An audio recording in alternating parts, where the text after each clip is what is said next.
Hola chicos, comenzamos en esta clase a profundizar y a conocer más sobre la liturgia católica, razón de ser y significado de la liturgia. En la oración del credo, la Iglesia toda profesa la fe. Como bien dice el Catecismo de la Iglesia Católica en su primera parte, lo que creemos está expresado en el credo.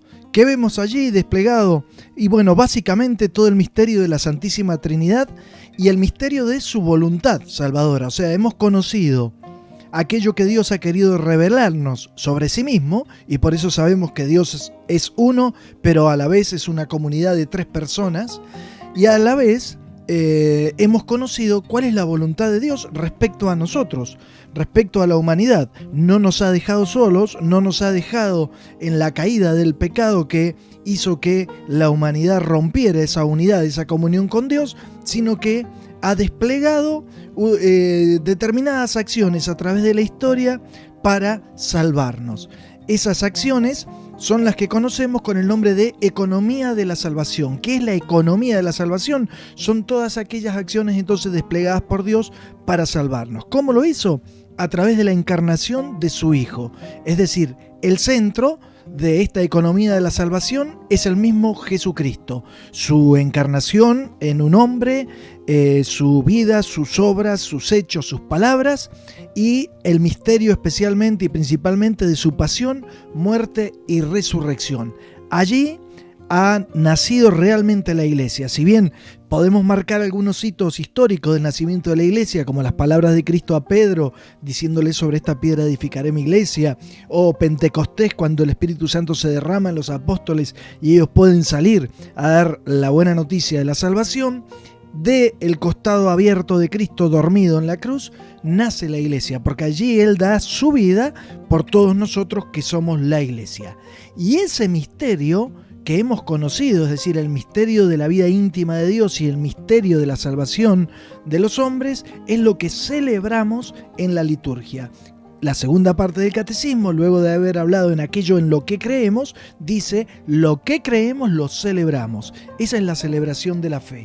En la liturgia, especialmente en los sacramentos, y de los sacramentos especialmente en la Eucaristía, la Iglesia celebra el misterio pascual de Cristo. En cada misa asistimos al misterio de su pasión, muerte y resurrección, al misterio de su Pascua. Y allí, en la liturgia, nosotros no vamos a esa liturgia como quien va a celebrar y a hacer memoria de algo pasado, de algo del pasado, como haríamos, por ejemplo, en una fiesta patriótica o en un cumpleaños. Estamos celebrando algo que ocurrió hace X años. Nosotros no solamente lo recordamos, sino que asistimos verdaderamente, porque el misterio de la pasión, muerte y resurrección de Cristo, el misterio de la redención, es que ese misterio no se quedó anclado allí hace 2000 años, sino que se derrama a través de la Iglesia por todos los tiempos y por todo el mundo. Entonces, cuando nosotros participamos de la liturgia, estamos participando también de la obra de nuestra redención. A través de la celebración de la liturgia, llega a nosotros todas las gracias que Cristo nos ganó en la cruz el día de su muerte y en la resurrección. ¿Qué es la liturgia? La palabra liturgia proviene de dos palabras griegas. Leiton, que significa casa de gobierno, y ergon, obra. O sea que lo que significa es, la liturgia serían aquellas cosas, aquellas obras, aquel trabajo que hace alguien de manera pública y para el bien común, para el bien público, en beneficio de la comunidad. Antiguamente era una palabra que se usaba comúnmente en las ciudades, en las polis griegas. Luego fue tomada por la Iglesia como el culto público de Dios, es decir, aquella obra que públicamente y para el bien de todos los que participamos realiza la Iglesia toda, principalmente, como decíamos recién, en la celebración de los sacramentos. ¿Y qué es la liturgia? Bueno, es un conjunto de signos y símbolos con los que la Iglesia entonces rinde culto a Dios y se santifica. Fíjense que tiene como un doble camino, una ida y vuelta. Si bien Cuando nosotros celebramos, estamos celebrando a alguien, por ejemplo en un cumpleaños, por ejemplo en un bautismo, estamos celebrando que el niño ha sido bautizado, estamos poniendo el foco en alguien. En este caso sí, estamos poniendo en el centro, en el foco a Dios, pero no es por Él, sino que es en definitiva por nosotros, porque nosotros rendimos culto a Dios y a la vez Dios nos santifica, hace que la gracia llegue a nosotros a través del mismo acto litúrgico. ¿Cómo define el Catecismo de la Iglesia a la liturgia? Lo define con estas palabras. La liturgia es el culto santificante de la Iglesia. ¿Sí? Ya vamos a explicar más en detalle, pero fíjense esta doble validez que tiene la liturgia, que podríamos decir la liturgia es el culto de la Iglesia, o sea, públicamente estamos dándole culto a Dios como Iglesia, pero a la vez la liturgia santifica a la misma Iglesia que está celebrando ese culto. Y por eso la cantidad de signos y símbolos que podemos ver en nuestra liturgia. Nuestra celebración del culto de Dios en este mundo es una preparación para la eterna celebración de Dios en el cielo, que no tendrá fin. La liturgia es un hacerse presente el cielo en la tierra. Cada vez que celebramos la Eucaristía, experimentamos el cielo en la tierra. No es solo entre nosotros, se trata de nosotros y Dios. Es como abrirse el cielo, ¿no?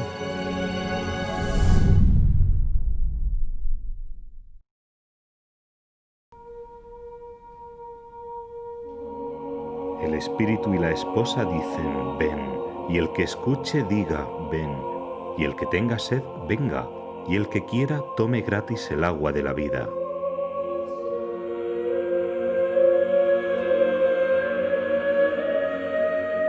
¿Qué es la liturgia sino la voz unísona del Espíritu Santo y la esposa, la Santa Iglesia, que claman al Señor Jesús, ven? ¿Qué es la liturgia sino la fuente pura y perenne de agua viva a la que todos los que tienen sed pueden acudir para recibir gratis el don de Dios?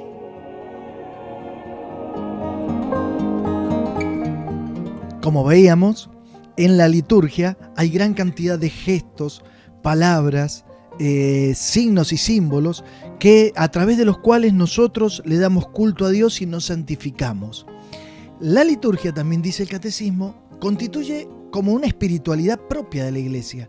La espiritualidad es lo que hace una persona con el objeto de progresar en la unión con Dios. Siempre hablamos de distintas espiritualidades y hoy día se habla de espiritualidad dándole ese nombre muchas veces a cualquier cosa, ¿no? Pero se habla de espiritualidad oriental, de la espiritualidad tal y tal. Dentro de del cristianismo, dentro del catolicismo, la espiritualidad que es propia de la Iglesia es la liturgia. Si bien hay muchos como aspectos de esa espiritualidad, ¿sí? En esa intención de la persona por tratarse de unir más a Dios y por tratar de perfeccionarse, de ser cada vez más santo y de colaborar en definitiva para que Dios nos haga santos, hay muchas espiritualidades en la Iglesia. La espiritualidad de los monjes, que puede ser contemplativa o activa, hablamos de espiritualidad franciscana, hablamos de espiritualidad murialdina, carmelita, dominica, pero todas y cada una de estas espiritualidades podríamos decir particulares, porque cada una de ellas tiene alguna dimensión que se pone más de manifiesto que otras. Por ejemplo, la espiritualidad franciscana es más de pobreza, la espiritualidad monacal es más de retiro y de silencio, la espiritualidad murialdina está abocada a la educación de los jóvenes. Bueno, pero todas beben de la fuente de la espiritualidad que es propia de la Iglesia. El centro de la vida espiritual de cualquier espiritualidad religiosa que hay dentro de la Iglesia es la liturgia. Todas beben de la espiritualidad que es propia de la Iglesia, que es la vivencia de la liturgia cotidiana. Y esta espiritualidad litúrgica, como decíamos recién, abarca la totalidad del misterio de Cristo, ¿sí? Entonces, tiene determinadas características. En cualquiera de los sacramentos, en cualquier actividad litúrgica de la Iglesia, vamos a ver que hay determinadas características, que son estas tres. Primera característica es eclesial o comunitaria. O sea, nunca ningún gesto litúrgico, ningún acto litúrgico de la Iglesia es un acto personal, ¿sí? Ni siquiera la celebración del sacramento de la reconciliación, la confesión, que es entre yo y el sacerdote y parece un acto personal. No, es un acto que está enmarcado en la comunidad de la Iglesia, porque yo le pido a Dios perdón, pero también le pido perdón a la Iglesia, porque mi pecado ha lastimado el cuerpo místico de la Iglesia. Entonces cualquier, incluso un sacerdote que, por ejemplo, esté en la época de la cuarentena celebrando la misa solito en su casa, pues es una acción siempre eclesial o comunitaria, siempre es comunitaria.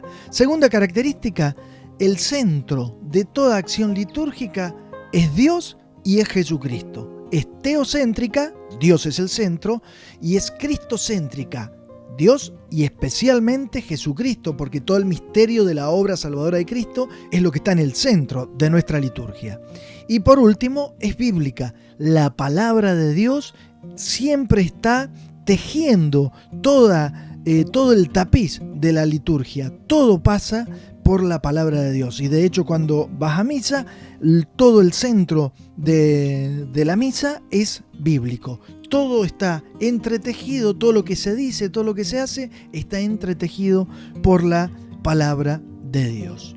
Y para expresar todo ese misterio, ya dijimos que la liturgia usa símbolos. Recordemos que los símbolos nos van adentrando en el misterio, porque nos hacen comprender cosas que están más allá de la razón.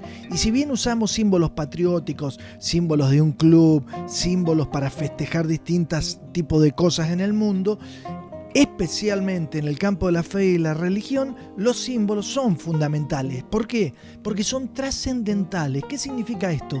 Que trascienden el misterio. O sea, no solamente me simbolizan algo que no lo puedo decir de otra manera, sino a través de ese símbolo, o que es más poético decirlo a través de ese símbolo, sino que realmente me están introduciendo en lo sobrenatural. O sea, a partir de la belleza de la liturgia, de la belleza del mundo, de la belleza de las cosas que expresamos, nosotros vamos llegando a introduciéndonos cada vez más en el misterio de Dios, en el misterio de Cristo. Por eso los símbolos tienen este aspecto comunitario, poético, intuitivo, y nos hacen introducir y profundizar el misterio.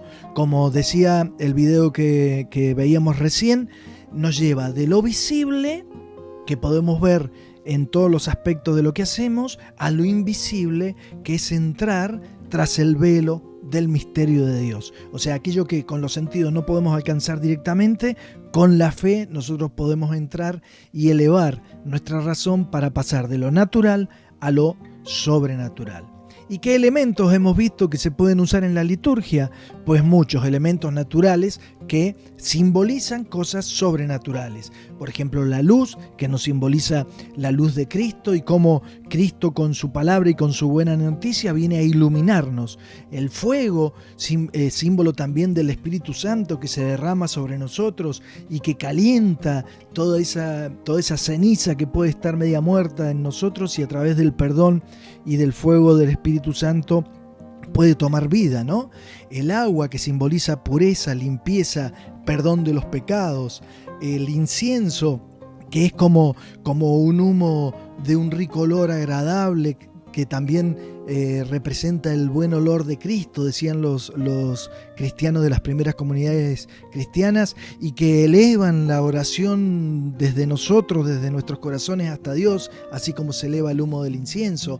Las cenizas, otro elemento natural que usamos, por ejemplo, el miércoles de ceniza, que nos marca la frente y nos incita a la conversión, a creer en el Evangelio, a pedir perdón por nuestros pecados, a hacer penitencia. Y así usamos multitud de elementos naturales en la liturgia que van simbolizando lo trascendente y el misterio.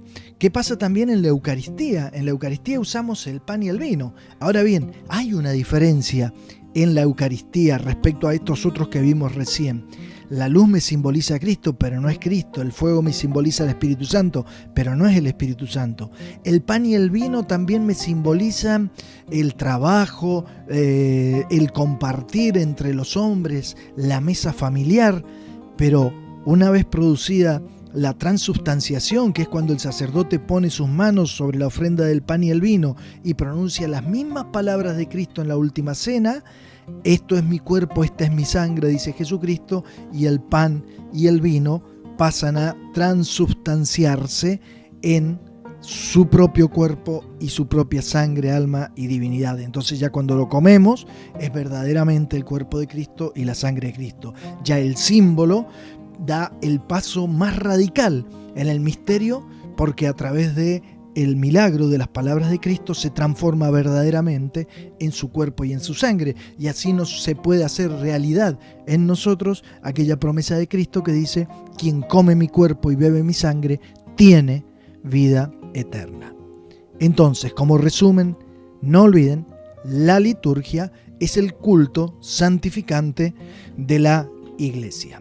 Como ustedes ven, hay muchas, yo les voy a dejar, como hago siempre, un PDF con todas estas pantallas que hemos estado viendo.